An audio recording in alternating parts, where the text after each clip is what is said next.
ಚೆನ್ನಾಗಿದ್ದೀರಾ ಅನ್ಕೋತೀನಿ. ಇವತ್ತಿನೊಂದು ಸುಂದರ ಕಥೆಯೊಂದಿಗೆ ಬಂದಿದ್ದೇನೆ. ಅದು ರಾಣಿ ಮತ್ತು ಬಡ ಹುಡುಗ. ಒಂದೊಂದು ಕಾಲದಲ್ಲಿ ದೂರದ ರಾಜ್ಯದಲ್ಲಿ ಒಬ್ಬ ಸುಂದರ ರಾಣಿ ವಾಸಿಸುತ್ತಿದ್ದಳು. ರಾಣಿಯು ತುಂಬಾ ಕರುಣಾಮಯಿ ಮತ್ತು ಯಾವಾಗಲೂ ತನ್ನ ರಾಜ್ಯದ ಜನರ ಕಲ್ಯಾಣಕ್ಕಾಗಿ ಕೆಲಸ ಮಾಡುತ್ತಿದ್ದಳು. ಆದರೆ ರಾಣಿಯು ಒಂದು ವಿಷಯದ ಬಗ್ಗೆ ತುಂಬಾ ದುಃಖಿತಳಾಗಿದ್ದಳು. ಅದು ತನ್ನ ರಾಜ್ಯದ ಜನರು ತುಂಬಾ ಬಡವರಾಗಿದ್ದರು.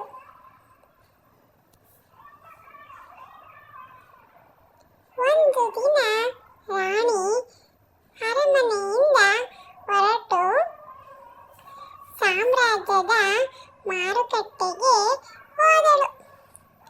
ಅಲ್ಲಿ ಅವಳು ತುಂಬಾ ದುಃಖಿತನಾಗಿದ್ದ ಒಬ್ಬ ಚಿಕ್ಕ ಹುಡುಗನನ್ನು ನೋಡಿದಳು. ಬಾಲಕನ ಬಟ್ಟೆ ಹರಿದಿದ್ದು ಕಾಲಿಗೆ ಬೂಟು ಇರಲಿಲ್ಲ. ರಾಣಿಯು ಹುಡುಗನ ಬಳಿಗೆ ಹೋಗಿ, ಮಗನೇ, ನೀನು ಯಾಕೆ ತುಂಬಾ ದುಃಖಿತನಾಗಿದ್ದೆ ಎಂದು ಕೇಳಿದಳು.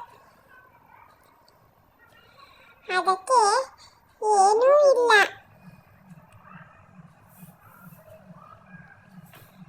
ರಾಣಿಯ ಹೃದಯ ಕರಗಿತು. ಅವನು ಹುಡುಗನನ್ನು ತನ್ನ ಅರಮನೆಗೆ ಕರೆದುಕೊಂಡು ಹೋಗುವಂತೆ ಹೇಳಿದಳು. ಅರಮನೆಗೆ ಹೋದ ರಾಣಿ ಹುಡುಗನಿಗೆ ರುಚಿಕರವಾದ ಆಹಾರವನ್ನು ಬಡಿಸಿದಳು. ಊಟವಾದ ನಂತರ ಹುಡುಗನು ರಾಣಿಯನ್ನು ಕೇಳಿದನು, ರಾಣಿ ತಾಯಿ, ನೀವು ಯಾಕೆ ತುಂಬಾ ಒಳ್ಳೆಯವರು?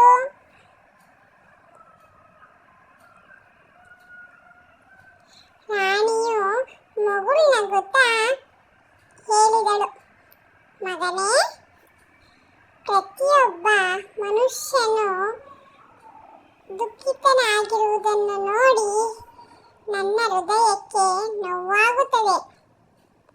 ನಾವೆಲ್ಲರೂ ಪರಸ್ಪರ ಸಹಾಯ ಮಾಡಬೇಕು.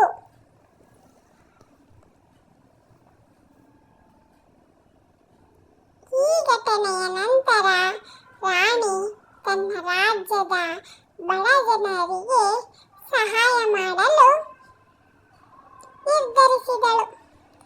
ಅವಳು ತನ್ನ ಅರಮನೆಯ ದೊಡ್ಡ ಕೋಣೆಯನ್ನು ಬಡವರಿಗಾಗಿ ತೆರೆದಳು. ಅಲ್ಲಿ ಅವರು ಉಚಿತ ಆಹಾರ ಮತ್ತು ಬಟ್ಟೆಗಳನ್ನು ಪಡೆದರು.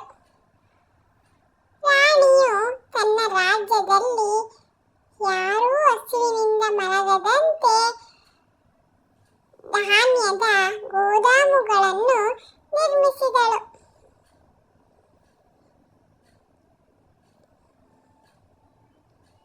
ರಾಣಿಯ ದಯೆಯ ಸುದ್ದಿ ರಾಜ್ಯದಾದ್ಯಂತ ಹರಡಿತು.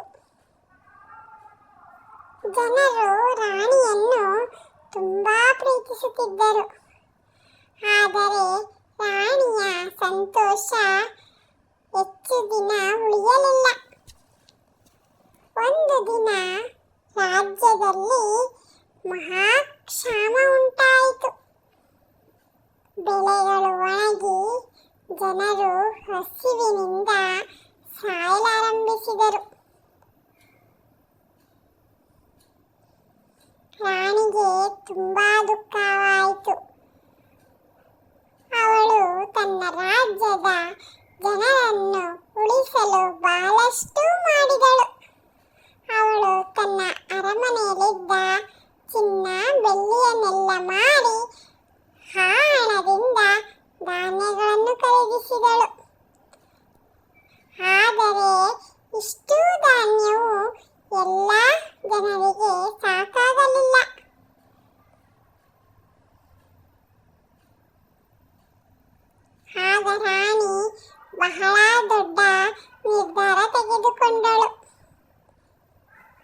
ತನ್ನ ಒಡವೆಗಳನ್ನೆಲ್ಲ ಕಳಚಿ ಬಡವರಿಗೆ ಹಂಚಿದಳು. ಅವಳು ಹೇಳಿದ್ದಳು, ಈ ಆಭರಣಗಳು ನನಗೆ ಏನೂ ಅಲ್ಲ.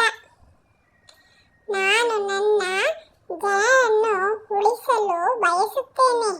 ಈ ರೀತಿಯಾಗಿ ರಾಣಿಯು ರಾಜ್ಯದ ಜನರ ಜೀವಗಳನ್ನು ಉಳಿಸುವ ತನ್ನ ಕರ್ತವ್ಯವನ್ನು ಪೂರೈಸುತ್ತಾ ಅವರ ಜೀವಗಳನ್ನು ಕ್ಷಾಮ ಮತ್ತು ಹಸಿವಿನಿಂದ ರಕ್ಷಿಸಿದಳು.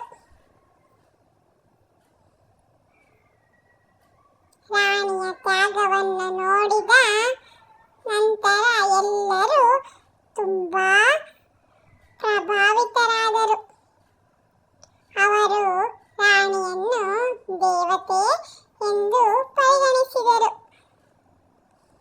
ರಾಣಿಯ ದಯೆ ಮತ್ತು ತ್ಯಾಗದ ಕಥೆಯು ದೂರದವರೆಗೆ ಹರಡಿತು. ಈಗ ಅರ್ಥ ಆಯ್ತಾ ಮಕ್ಕಳ? ಈಗ ಇದರ ನೀತಿ ಏನು ಅಂತ ತಿಳಿಯೋಣ.